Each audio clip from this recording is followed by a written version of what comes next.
All right, so let's go ahead and create that fact page. The first thing we're going to do, I want to rename this.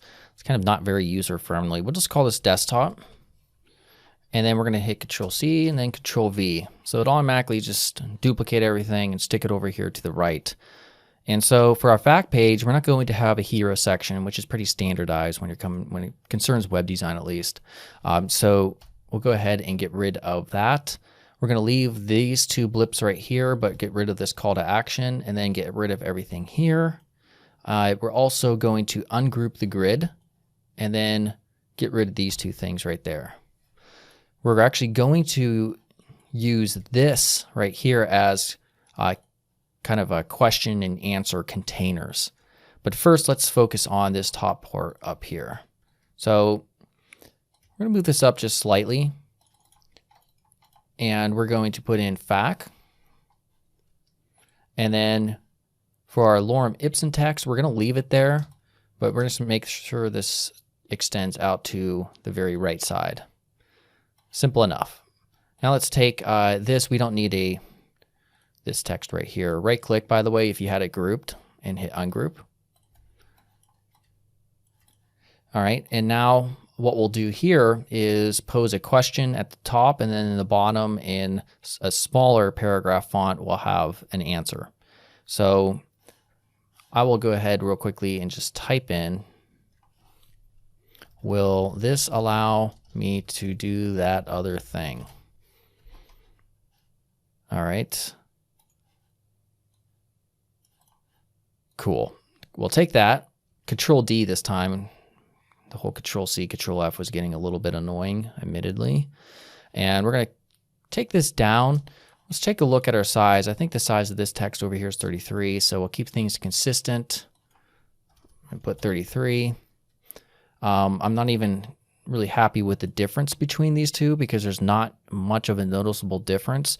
So you can, kind of, again, this is called visual hierarchy in design. You can reinforce that through color, through making this bold, or making it larger. And I think that's the direction that I'm going to take it. So something like this large. And then we'll take this text down here beneath it. And I'm going to copy and paste. Again, you can use lorem ipsum. That's probably the standard thing that you should do. But I had some other stuff I had off screen, so I'm just going to use that. We're going to leave that there. Again, you want a good space between all your elements. So I'm just moving them around with my keyboard. Let's see here. All right, that looks pretty good in my opinion.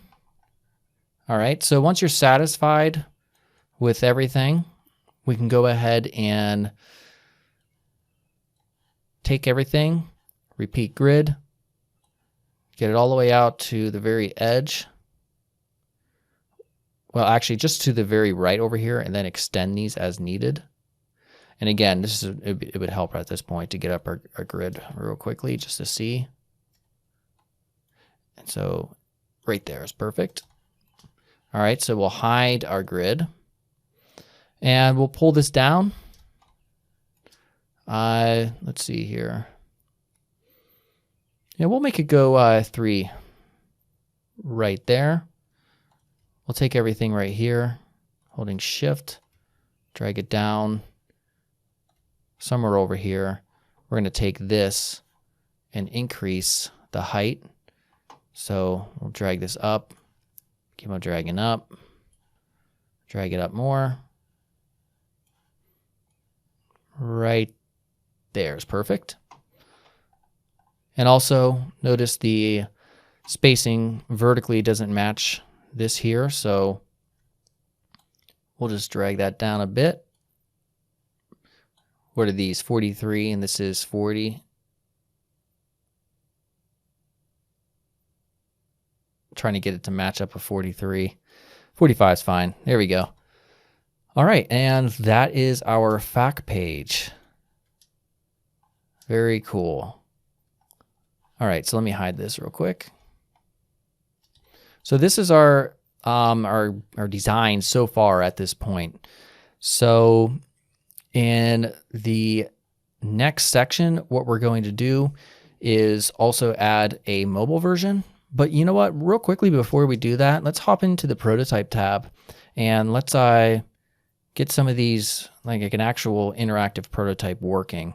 So when somebody clicks on this link right here, this FAQ link, you can see that little blue thing. We just drag it over anywhere over onto this artboard, and it gives you options, by the way, for a target, your transition type, and also your easing options and a duration animation. I'm just going to leave them here by default. I'm not really too worried about that. Also, if we click on the logo, we'll make it go back to the home page. Same thing with if they click on home. FAQ doesn't go anywhere. Nothing really goes anywhere else apart from that. So now it doesn't really matter which tab. If we click on play, sorry about that, it made it real large. I had to pause and fix it. And here we go. So you can see the viewport right down there at the edge.